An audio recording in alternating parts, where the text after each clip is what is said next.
Bonjour, bienvenue dans cette vidéo où nous allons faire un test de comparaison d'une variance à une valeur de référence. Donc, je vous donne l'énoncé tel quel, c'est un énoncé qui vient d'un livre de Michel Lejeune, qui est exprès, donc il faut un peu repérer les infos intéressantes dans l'énoncé, hein, ça fait partie de la difficulté. Donc on veut tester la précision d'une méthode de mesure d'alcoolémie. La précision, c'est 2 fois l'écart type, hein, donc ça c'est ce qui nous intéresse. On suppose que tout est gaussien et on partage l'échantillon en 6 éprouvettes, donc on a 6 individus, 6 valeurs. Et du coup, on vous donne des valeurs qu'on a donc sur chacune des 6 éprouvettes.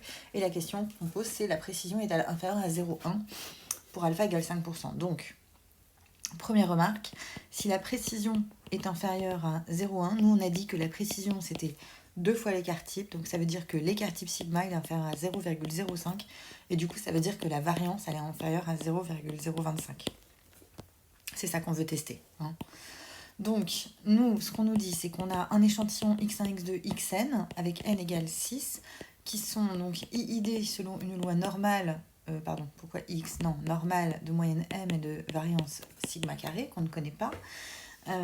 Et du coup, ce qu'on essaye de tester, c'est est-ce que sigma carré, il serait égal ou pas à sigma 0 carré, donc ça c'est h0, notre hypothèse nulle. Sigma 0 carré, c'est 0,025. Ou est-ce que sigma il serait inférieur à sigma 0, donc toujours 0,025. Ce qu'on a aussi, c'est qu'on a mesuré l'écart type. Alors, je l'ai fait pour vous donc sur cet échantillon, donc la variance, donc S carré, hein, petit S carré même, parce que c'est vraiment l'observation liée, donc l'estimation de la variance. Si vous faites le calcul ici, vous devriez tomber sur 0,0092 à peu près. Ok, donc une fois qu'on sait ça, on n'a plus qu'à dire, alors qu'est-ce qui est toujours vrai?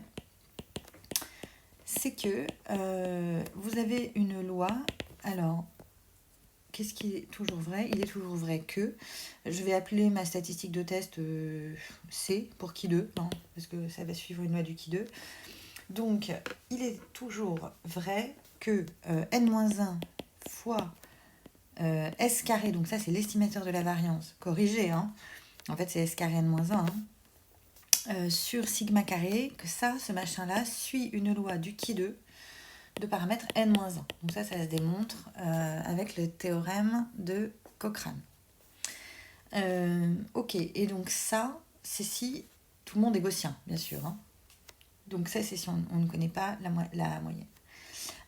Et du coup, sous H0, sous H0, nous on dit que sigma il est égal à sigma 0 carré. Donc en fait, on a tout simplement plus qu'à remplacer la valeur de sigma par la valeur de sigma 0. Puis ça suivra toujours une loi du qui 2 de paramètre n-1.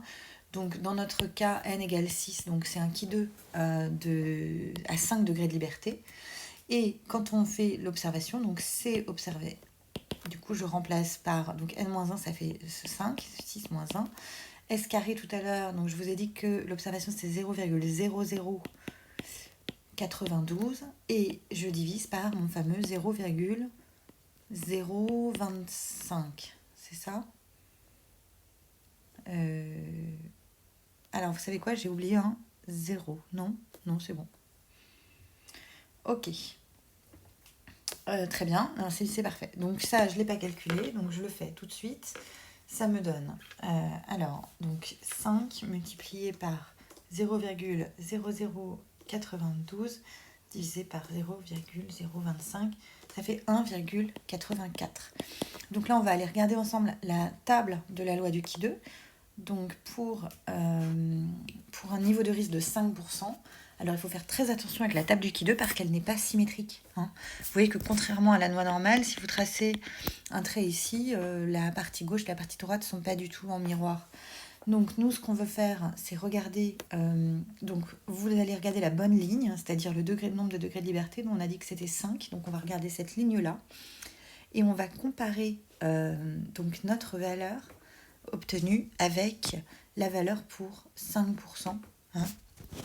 Donc tout simplement, 5% c'est l'air sous la courbe qu'il y a, donc ça va être la valeur qui se trouve ici de telle manière qu'il y ait 5% des valeurs ici. Et cette valeur, du coup, c'est 1,14. Ok, donc je retourne ici. On a noté que, hop, nous, on avait trouvé 1,84. Donc si je dessine cette loi du qui-2, qui est un peu comme ça, nous, on a dit qu'à 5%, on avait 1,14 et nous, on a trouvé 1,84. Donc nous, on est là. Hein, c'est notre C observé. Donc, on n'est pas du tout dans la zone de rejet parce qu'il aurait fallu être inférieur à 1,14 pour décider que on rejetait H0. Donc la conclusion, c'est qu'on ne peut pas rejeter H0. Et du coup, ça n'a pas d'intérêt d'essayer de calculer une p-value ou quoi que ce soit parce que de toute façon, on ne rejette pas H0. Donc je ne le fais pas. Voilà, et de toute façon, ce serait un peu compliqué que la table du qui2 parce qu'elle serait très peu précise, notre p-value. Hein. Voilà, j'espère que c'est clair.